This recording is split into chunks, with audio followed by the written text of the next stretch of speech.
ఒకప్పుడు మనము మంచి బ్రతుకును బ్రతికి ఇప్పుడు మనకంటే తక్కువ స్థాయి గలవారు, తక్కువ వయసు గలవారు మనలను చులకనగా చూస్తూ మాట్లాడితే ఎలా ఉంటుంది? ఇందులో ఏమైనా మేలు దాగి ఉన్నదా? ఈ విషయాలను పరిశీలిద్దాం.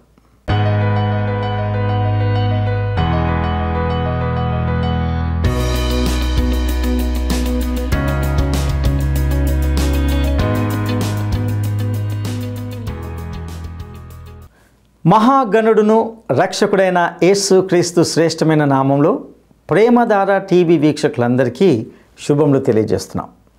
నేటి మన ధ్యాన భాగంగా యోబు గ్రంథము 29, 30 అధ్యాయాలను ధ్యానించుకోబోతున్నాం. ఇందులో తన స్పందనను కొనసాగిస్తూ ఉపమాన రీతిగా మరికొన్ని విషయాలను తెలియజేస్తున్నట్లుగా గమనిస్తాం. మంచి సమయం కోసం ఆరాటపడే ఒక మంచి వ్యక్తి యొక్క హృదయ విదారక చిత్రాన్ని ఇక్కడ గమనిస్తాం.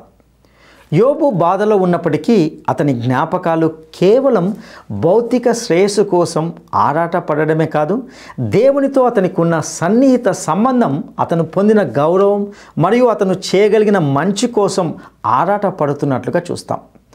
భౌతిక సంపద కంటే ఆధ్యాత్మిక సంపద విలువైనదిగా భావించడానికి, దేవునితో మన సంబంధాన్ని గౌరవించడానికి మరియు ఇతరుల జీవితంపై మనం చూపగల సానుకూల ప్రభావాన్ని విలువైనదిగా భావించడానికి ఇది మనల్ని ప్రేరేపిస్తుంది.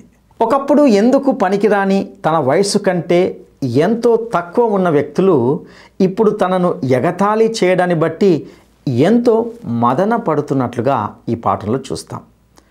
వారు అతన్ని పక్కన పెట్టి అతని గౌరవాన్ని అపవిత్రం చేశారు. తద్వారా అతని బాధను మరింత తీవ్రతరం చేశారు. యోబు తన బాధను గురించి స్పష్టమైన వివరణ ఇస్తున్నాడు. తన ఒంటరితనాన్ని నొక్కి చెప్తున్నాడు. ఈ విధంగా యోబు తన శారీరక బాధలను మరియు భావోద్వేగ కల్లోలాలను స్పష్టంగా వివరించినట్టుగా ఇందులో గమనిస్తాం. ఇక సందేశాన్ని లోతుగా పరిశీలిద్దామా? నీ దేహమును నీ సర్వమును దేవుని సేవకై అర్పించుము, దేవుని సేవకై అర్పించుము. నీతికి సాధనములుగా నీ అవయవములు వినియోగించుము, నీ అవయవములు వినియోగించుము.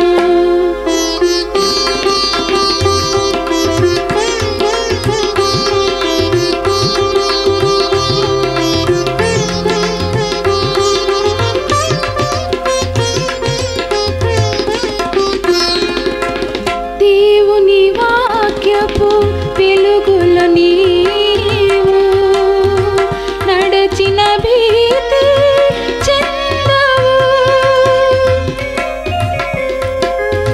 దేవుని వాక్యపు వెలుగులో నీవు నడచిన భీతి చెందవు. నిందారహితుడవై జీవించిన వ్యాధులు నిన్ను బాధించవు. నీ ఆవేదనలన్నీయు, నీ ఆవేదనలన్నీయు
త్రియేక దేవుండు. యేసులో నీవు జీవించినా, యేసులో నీవు జీవించినా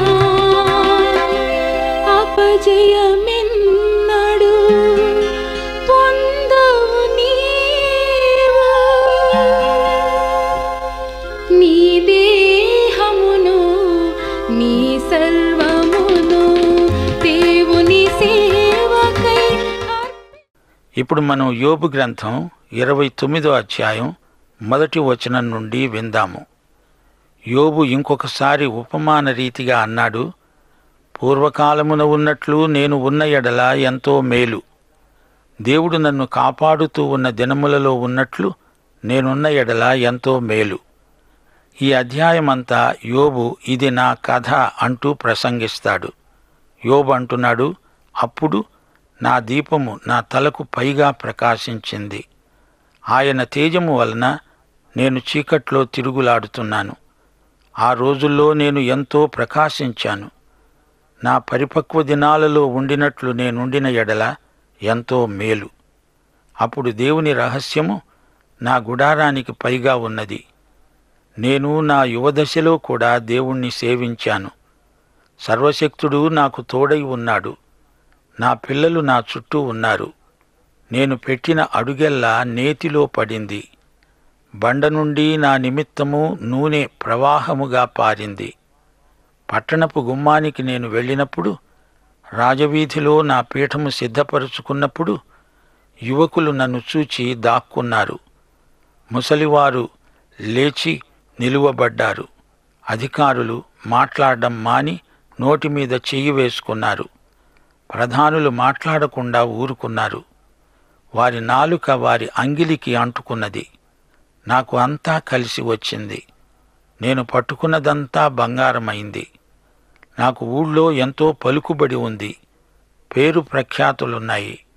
నేను దారిన వస్తూ ఉంటే చిన్న పిల్లలు పారిపోయి దాక్కునేవారు. నన్ను అందరూ పురప్రముఖుడని భావించారు. వృద్ధులు సైతము నేను వస్తుంటే లేచి నాకు నమస్కరించారు. నేను నడిచే త్రోవలో ఎవరూ నిలిచి మాట్లాడలేదు.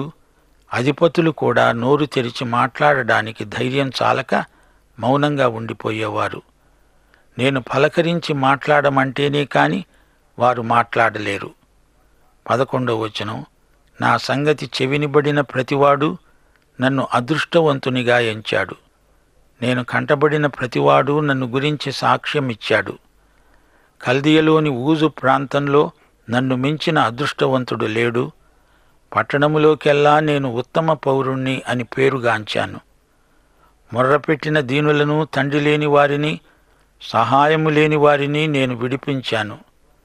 వృద్ధులకు పింఛను ఏర్పాటు చేయించాను. బీదలకు పలు విధాల సాయపడ్డాను. నశించడానికి సిద్ధమై ఉన్న వారి దీవెన నా మీదికి వచ్చింది. విధవరాండ్ర హృదయాన్ని సంతోషపెట్టాను. వారి హృదయాలు సంతోషగానాలు చేశాయి. పరోపకారమందు నేను అగ్రగణ్యుణ్ణి. నేను నీతిని వస్త్రముగా ధరించుకున్నాను. కాదు, అదే నన్ను ధరించింది. నా న్యాయ ప్రవర్తన నాకు వస్త్రమైంది. అదే నాకు పాగా అయింది. నేను సత్క్రియల యందు ఆసక్తి గల వ్యక్తిని. ప్రజలు నా వద్దకు సలహాల కోసం వచ్చారు. గుడ్డివారికి నేను కండ్లయ్యాను, కుంటివారికి పాదాలయ్యాను. గుడ్డి కుంటి పిల్లలకు ఎంతో సహాయపడ్డాను. సాంఘిక సేవలో నన్ను మించిన వారు లేరు. అప్పుడు నేను దరిద్రులకు తండ్రిని. ప్రజల వ్యాజ్యములను నేను శ్రద్ధగా విచారించాను. నేను ఎరుగని వారిని కూడా పరామర్శించాను. వ్యాజ్యాన్ని జాగ్రత్తగా పరిశోధించి ప్రజలకు న్యాయం జరిగేలా చూచాను. దుర్మార్గుల దవడ పండ్లను ఓడగొట్టాను. వారి పళ్లలో నుండి దోపుడు సొమ్మును లాగివేశాను. శాంతి భద్రతలను పరిరక్షించాను. ప్రజల ఆస్తిపాస్తులను దుర్మార్గుల దోపిడికి గురి కాకుండా కాపాడాను. నేననుకున్నాను, నా గూటి వద్దనే నేను చస్తాను. హంసవలె నేను దీర్ఘాయువు గలవాణ్ణి అవుతాను. నా వేళ్ల చుట్టూ నీళ్లు వ్యాపిస్తాయి. మంచు నా కొమ్మల మీద నిలుస్తుంది. నాకు ఎడతెగని ఘనత కలుగుతుంది. నా చేతిలో నా విల్లు ఎల్లప్పుడూ బలముగా ఉంటుంది.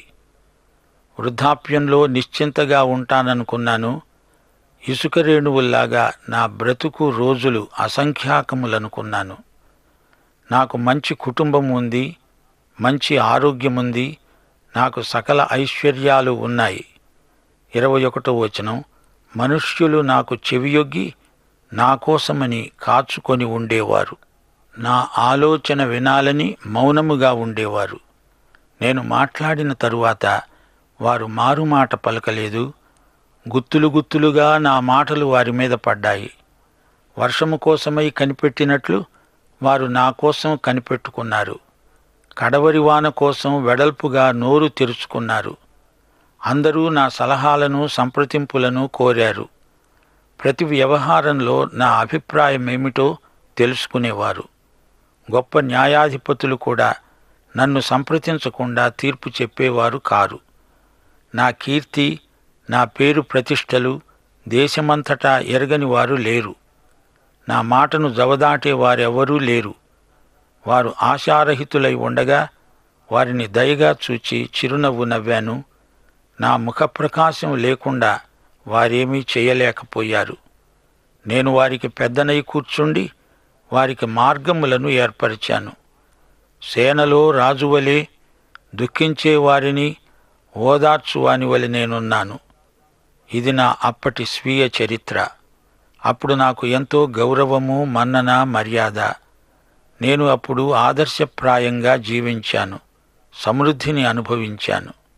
సోదరీ సోదరులారా, యోబు స్వంత గాథ వింటున్నారా? ప్రథమ పురుషలో మాట్లాడుతున్నాడు. ప్రతి వాక్యానికి కర్త నేను. యోబు మునుపు ఒకసారి అన్నాడు, ఏది వస్తుందని నేను బహుగా భయపడ్డానో అదే నాకు సంభవిస్తున్నది. నాకు భీతి పుట్టించినదే నా మీదికి వస్తున్నది. నాకు నెమ్మది లేదు, సుఖము లేదు, విశ్రాంతి లేదు, శ్రమే సంభవిస్తున్నది. అవును, అంతే జరిగింది. అతని గూటి మీద పిడుగు పడింది. తాను భయపడిందే తన నెత్తిమీదికి వచ్చింది. స్నేహితుల ఆదరణ కూడా కరువైపోయింది. ఆశాసౌధం కుప్పకూలిపోయింది.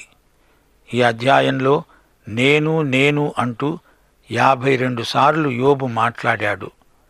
తన బలహీనతను ఒప్పుకోలేదు, తన అపజయాన్ని ఎత్తి చూపటం లేదు, విరిగి నలిగిన మనస్సుతో మాట్లాడటం లేదు. ఇప్పుడు 30వ అధ్యాయానికి రండి. యోబు మరికొన్ని మాటలు పలుకుతున్నాడు.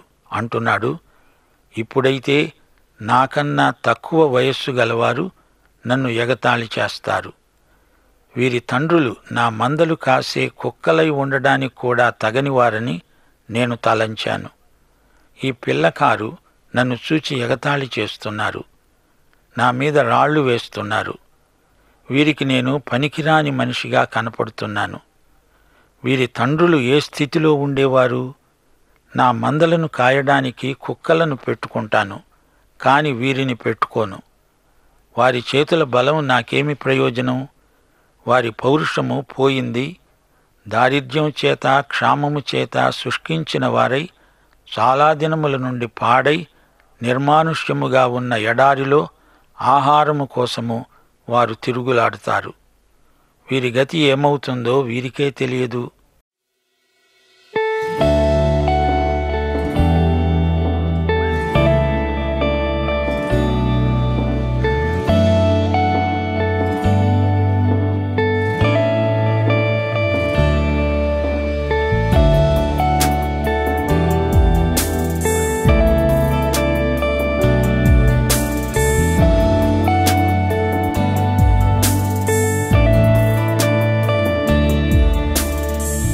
నిన్ను పోలిన వారెవరు?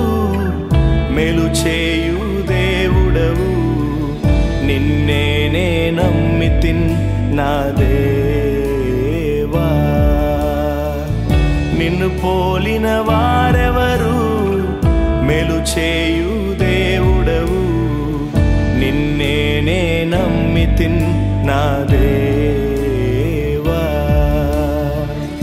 నిన్నే నా జీవితమునకు ఆధారము చేసి కొంటిని, నీవు లేని జీవితం అంతా వ్యర్థముగా పోవునయ్యా. నిన్నే నా జీవితమునకు ఆధారము చేసి కొంటిని. నీవు లేని జీవితమంతా వ్యర్థముగా పోవునయ్యా. ఎల్ షెడాయ్ ఆరాధన, ఎలోహీం ఆరాధన, అడోనాయ్ ఆరాధన, యేషువా ఆరాధన. ఎల్ షెడాయ్ ఆరాధన, ఎలోహీం ఆరాధన, అడోనాయ్ ఆరాధన, యేషువా ఆరాధన.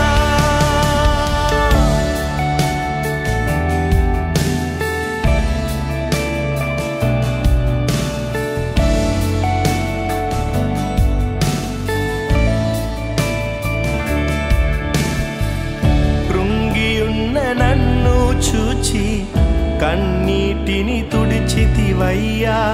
కంటి పాపవాలే కాచి కరుణతో నడిపితివయ్యా.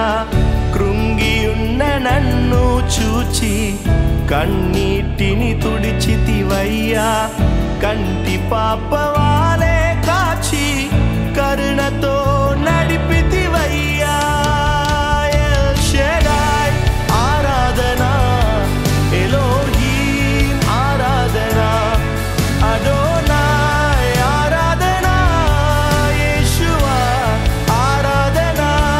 ఎల్ షెడాయ్ ఆరాధన, ఎలోహీం ఆరాధన, అడోనాయ్ ఆరాధన, యేషువా ఆరాధన.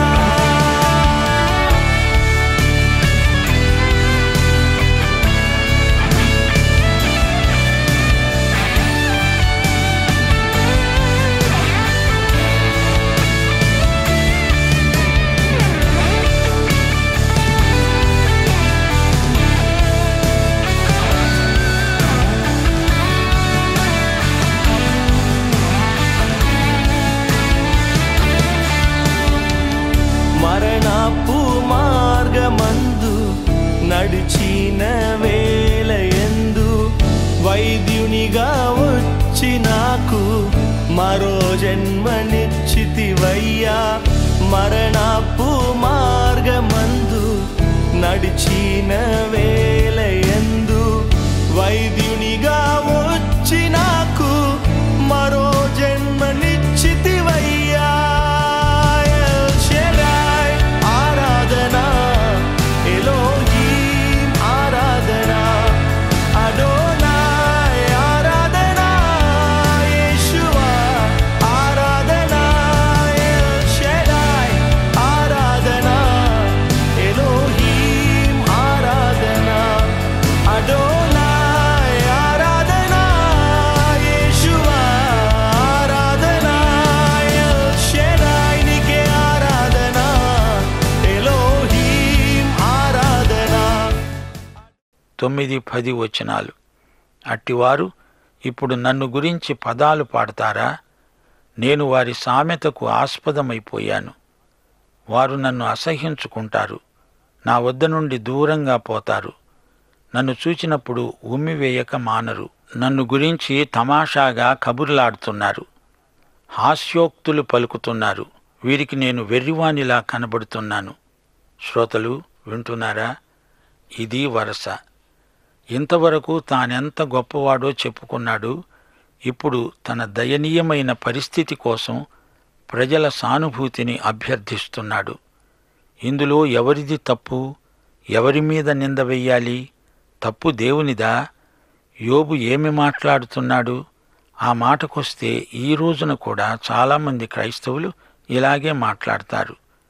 దేవుణ్ణి ఒక చెంప స్తుతిస్తారు, మరో చెంప నిందిస్తారు. ఒకప్పుడు దేవుడు నన్ను వాడుకున్నాడు, నేనెన్నో ఘనకార్యాలు చేశాను, ఇప్పుడు నా పరిస్థితి చూడండి అంటూ గగ్గోలు పెడతారు. సోదరీ సోదరులారా, మన పరిస్థితులు ఎలా ఉన్నా దేవుడు మంచివాడు కాక తప్పదు.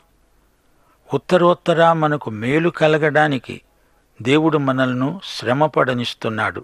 యోబు 30వ అధ్యాయం 31వ వచనంలో అంటున్నాడు, నా స్వరమండలము దుఃఖస్వరమిస్తున్నది, నా పిల్లన గ్రోవి రోదన శబ్దము ఎత్తుతున్నది.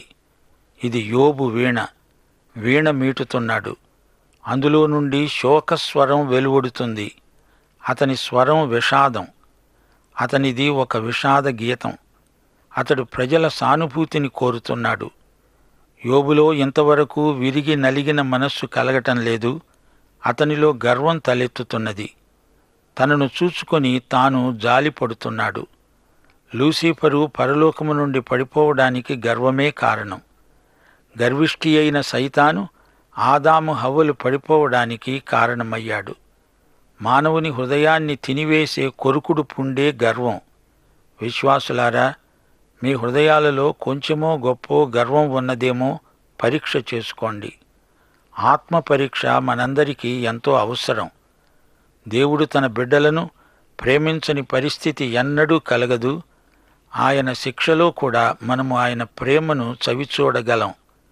యాకోబు పత్రిక 1వ అధ్యాయం 27వ వచనం మనము ఎన్నటికీ మరచిపోకూడని వచనం. ఇహలోక మాలిన్యము మనకు అంటకుండా జాగ్రత్తగా బ్రతకాలి. మత్తయి శుభవార్త 26వ అధ్యాయం 67వ వచనం, యేసు ప్రభువు శిలువ మీద వేలాడుతూ ఉండగా ఆయనను అవమానపరిచారు. ఆయన ముఖం మీద ఉమ్మివేసి ఆయనను గుద్దారు. యేసు ప్రభువు తనను హింసించిన వారి నిమిత్తము ప్రార్థిస్తూ వారిని క్షమించుమని తండ్రిని వేడుకున్నాడు. ప్రియ సోదరీ సోదరులారా, పాత నిబంధనలో గాని క్రొత్త నిబంధనలో కాని దేవుని బిడ్డలు పడిన శ్రమలు వారు పొందబోయే మహిమ ఎదట ఎన్నతగినవి కావు. యోబు తన గత జీవితాన్ని గురించి అంత ఘనంగా దేవునికి చెప్పవలసిన అవసరం లేదు. తనను హింసించే వారిని అంత విమర్శించనక్కర్లేదు. యోబు శరీరమే కాదు, అతని ఆత్మలో కూడా చెప్పరాని బాధ అతణ్ణి అట్టిట్టు చేసింది. 25వ వచనంలో అన్నాడు, బాధలో ఉన్నవారి నిమిత్తము నేను ఏడవలేదా? దరిద్రుల నిమిత్తము నేను దుఃఖించాను. నాకు మేలు కలుగుతుందని ఆశించుకొనగా నాకు కీడే సంభవించింది. వెలుగు నిమిత్తము కనిపెట్టగా చీకటి నాకు కలిగింది.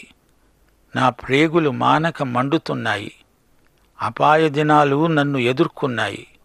సూర్యుని ప్రకాశం లేకుండా వ్యాకుల పడుతూ నేను సంచరిస్తున్నాను. నా చర్మము నల్లబడి నా మీది నుండి ఊడిపోతున్నది. కాక వలన నా ఎముకలు ఎండిపోయాయి.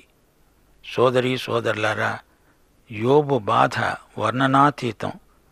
యోబు ఎంతకాలం శ్రమపడి ఉంటాడు? యోబు 7వ అధ్యాయం 3వ వచనంలో, ఆశ లేకుండానే జరిగే నెలలను నేను చూడవలసి వచ్చింది అన్నాడు. యోబు కొన్ని నెలలు శ్రమపడ్డాడు. ఒకప్పుడు ప్రజల మధ్య ఎంతో గౌరవింపబడిన వ్యక్తి ఇప్పుడు బాధామధ్యంలో దుఃఖిస్తున్నాడు. ప్రజల సానుభూతిని ఆశిస్తున్నాడు. ప్రియ శ్రోతలారా, వింటున్నారా? యోబు తన వెనుకటి రోజుల్లో తాను పొందిన సుఖాన్ని జ్ఞాపకం చేసుకుంటూ ఇప్పటి పరిస్థితితో దాన్ని పోల్చుకొని మరీ బాధపడుతున్నాడు. తన గడియారపు ముళ్ళును వెనక్కు తిప్పుతున్నాడు. ఇలా చేయటంలో అతని స్వాతిశయం దెబ్బతిన్న మనస్సు ద్యోతకమవుతున్నది. ఇంతకు యోబుకు కావలసిందేమిటి? హాయిగా బ్రతకటం కంటే పరిశుద్ధత ముఖ్యం కాదా? ఇందులో మరొక తిరకాసు ఉంది. మునుపు తాను పొందిన ఆశీర్వాదాలు ఇప్పటి శ్రమలకు అవసరమైన ఆత్మబలం కలిగించి ఉంటే దేవునికి ఎంతో మహిమ చేకూరేది కదా. వెనుకటి ఆశీర్వాదాలు ఇప్పటి శ్రమలకు మనల్ని సిద్ధపరచాలి.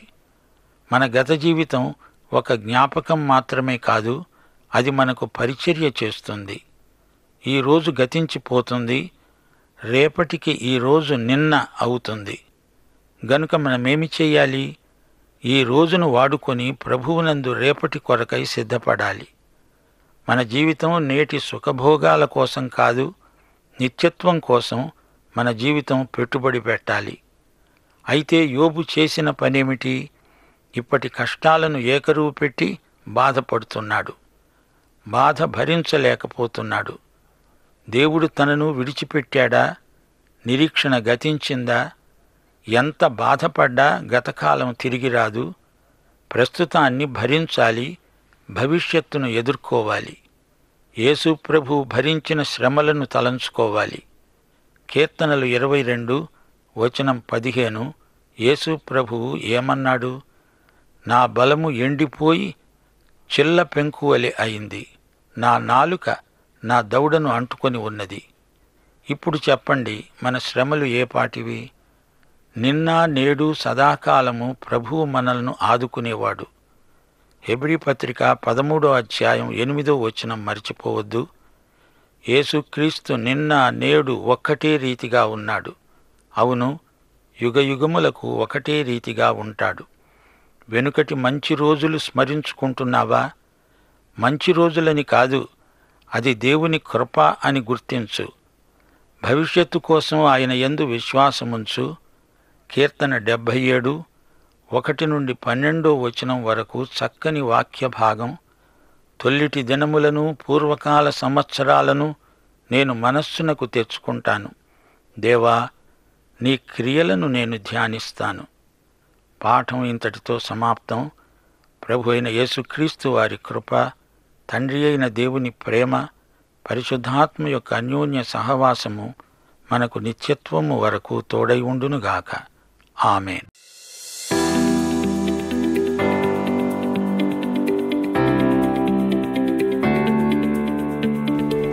యోబు దేనిని తనకు వస్త్రముగా ధరించుకున్నాడు?